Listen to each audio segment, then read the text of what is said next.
Attends, madame, vous voulez qu'on appelle la police? Je vous filme. Non, non, c'est Je vous filme. Vous voulez la police, madame? Oui, madame, si, monsieur. Vous êtes retenue ici? Si, On va appeler la police alors, madame. S'il vous plaît. Non, mais On va arranger le problème. on va appeler la police. Nous, on n'a pas la capacité à arranger le problème.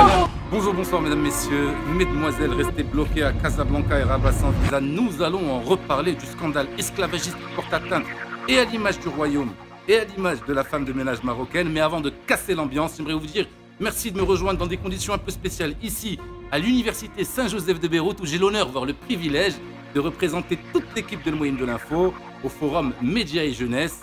Je t'aime, moi non plus. D'ailleurs, c'est vraiment difficile de faire ce journal dans ces conditions parce que, comment vous dire, la beauté arabo-musulmane m'a pris tellement tout mon temps, force d'observer par exemple les différences de courbure et de démarche entre une Jordanienne et une Libanaise par exemple, que j'ai eu du mal à faire ce journal, mais quand même, nous avons un programme. Au programme cette semaine, et après avoir parlé du scandale esclavagiste de feu notre consul parisienne, Madame Lehalaoui, diplomate bien de chez nous, qui mérite largement d'être condamnée à travailler pour sa femme de ménage à perpétuité dans des conditions similaires. J'ai profité donc de la présence de mes consoeurs et confrères d'Arabie méditerranéenne pour leur poser deux questions. 1.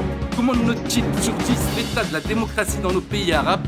Je sais, la question n'est pas très futée, mais le ralbullah, j'ai pas pu m'empêcher. Puis 2. J'ai voulu savoir quelle image ont-ils depuis leur zone géographique du royaume chérifien, en espérant qu'ils n'aient pas encore entendu parler de l'affaire de Madame Lehalaoui. Et pour finir, nous irons claquer une bise à la présidente de la CGM, Meriem Ben Salah, pressentie par les médias, prendre la place de Abdel Keren, de former un prochain gouvernement technocrate. C'est tout pour le programme et c'est déjà pas mal. Merci d'accepter ces conditions. Nous sommes le jeudi 16 mars 2017, journée historique pour Moïm de l'Info, 70e numéro en duplex à 10 000 km du studio de Casablanca. Bienvenue. Beyrouth, c'est Moïm de l'Info.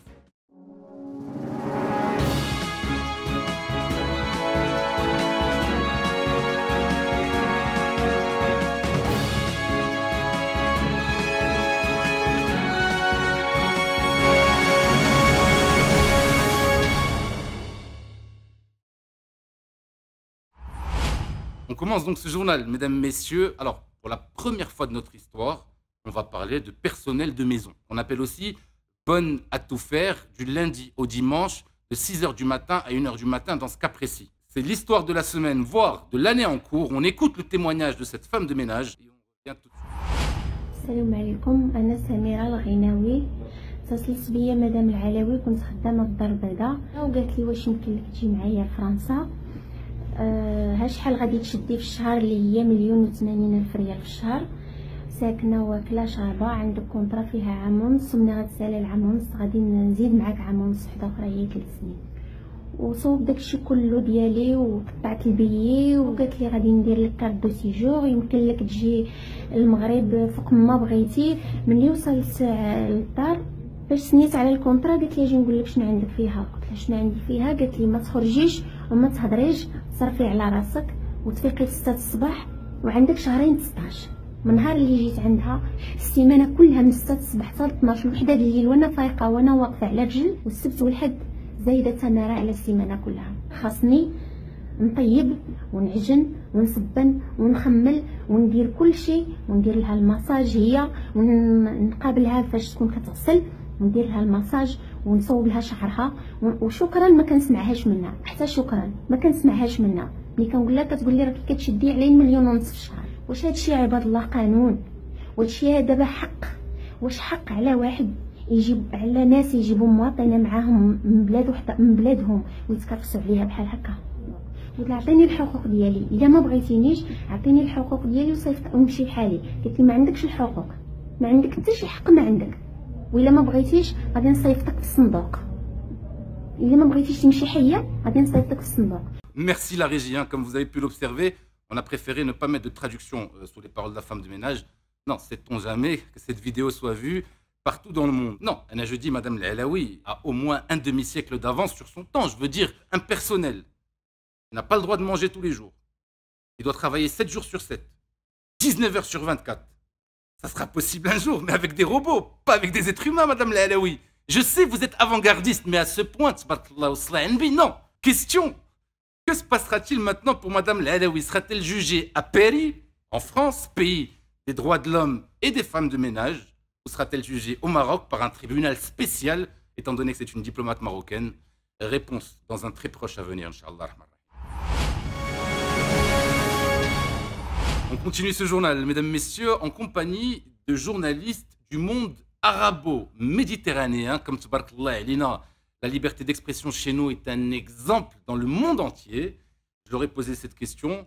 Que pense-t-il de la démocratie dans les pays arabo-méditerranéens? Leur réponse, et on revient tout de suite après. Bonjour, je m'appelle Rafiqa. Je suis franco-algérienne qui revient de Tunisie. Et on me demande de parler de démocratie dans les pays arabo-berbères. Par où commencer? Je m'appelle Khaled et je viens d'Algérie.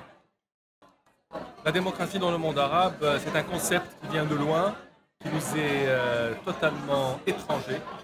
J'ai pas envie de dire que c'est une blague, parce que c'est tellement évident qu'il n'y a pas besoin d'épiloguer. Quand on dit que les Arabes, ça je l'ai beaucoup entendu et ça me révolte, qu'ils ne sont pas faits pour la démocratie, je suis pas d'accord. C'est des êtres humains comme les autres, d'une part. En plus de ça, ça fait au moins 2 siècles qu'ils n'arrêtent pas de se soulever. Et pratiquement c'est le cas pour tous les pays post-révolutionnaires qu'on est un peu loin de la démocratie. Ça c'est une expérience personnelle. Je ne veux pas m'étaler un peu plus parce que je n'ai pas maintenant les données, je ne suis pas prêt mentalement. Fares, Tunisie.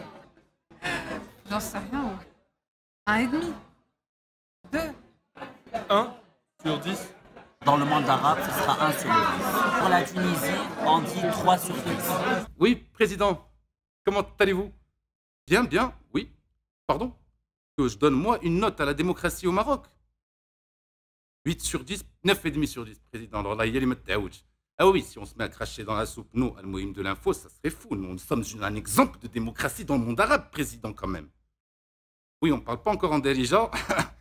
Vaut mieux pas, à mon avis, Saadet. Ah, président, soumission hautement diplomate. À vous, Saadet. Bien, président.